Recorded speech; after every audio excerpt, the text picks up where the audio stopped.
Everyone wants a villain. Popular things must be hiding a dark secret, something morbidly fascinating, to ensure all good things end on a low note. Or do they? Or is it just a man of straw with no real substance? As far as I know, the biggest controversies Glitch has been involved with recently are just one of their show creators said their show has main characters and they're premiering the finale of one of their shows in theaters before releasing it online. Of all the various controversies studios have been involved in, if that's the big thing we're all supposed to be outraged about, Glitch must be doing something right. For now, as the time of writing. Usually they can make trivial issues stick, but this time it feels really underwhelming. Like sure, there's a steadier stream of screwed up, big time, fans furious type videos, but are they? How many people are genuinely insistent swearing off the studio forever? For once it seems like the fans are generally understanding. There's also a sense, and maybe this is a stretch, the idea of the studio is wrapped up in this one show, and this kind of content creation is just trying to play off the sense of ending, both because of the end viewer's mind, and also, perhaps more of a stretch, trying to manifest the idea that any fall-off afterwards proves their point. In this case, they don't have to be right, but they can exploit being near a trend that seems to indicate that, which has the illusion that they're saying something worth listening to. There's also the element of annoyance with the fandom, and with seeing associated artwork everywhere. It's often in the posters the growing, actually, indie animation isn't good, and we should stop more of it from happening type of video. The latter may somewhat stem from the former, but since it's so big, it might just be convenient to include it. A series so big that you can just use one of the characters as shorthand, whether you mean your whole impression of the animation is just that one show, or because it's the one most people would recognize. Even while generally being aware that this series in particular is on its way out, it seems I can't resist creating the narrative that everyone has turned on them, and we should all be morbidly curious, or pointing and laughing at such a big supposed blunder. Perhaps by aiming to discredit the studio itself or even the animation as a whole, they're hoping to prevent another series from rising again. It's the difference between celebrating a supposed downfall because of an impersonal use of a situation for clicks, as opposed to being personally annoyed and wanting to do something about it. They may not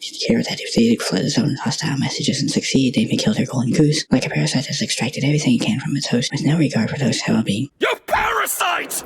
Or perhaps destruction exactly what they want. Either way, it's so funny that it's such an underwhelming and minimal thing to use, and it's a relief that so far it doesn't seem to be working. So now small things spiral into bigger accusations. Everyone pulls over history or just plain make something up because the audience is waiting here at a situation that has supposedly gotten worse. I don't even mean to be dismissive if it's a concern. I know spoilers are an issue. What I'm critiquing isn't well-meaning con, it's the attempts to spin this as massive drama. The tone of concern fans and drama of channels are so different. It's actually kind of refreshing that a fandom that has its own divisiveness isn't quite on the same wavelength as those who are just there to capitalize on the conflict. It's not being obscured by profiteers the way some other popular titles are. It shows there's a fail-safe fandom with the capacity to be normal things. This examination doesn't mean I think the studio is perfect and can never do anything wrong. It also doesn't mean I necessarily like everything they put out. This just comes at a time where I'm thinking a lot about content creation, and it's something that's somewhat interesting, but also somewhat benign. There's no heinous crime, there's no dark secret. So far, nothing's really happened, and for once, maybe nothing will.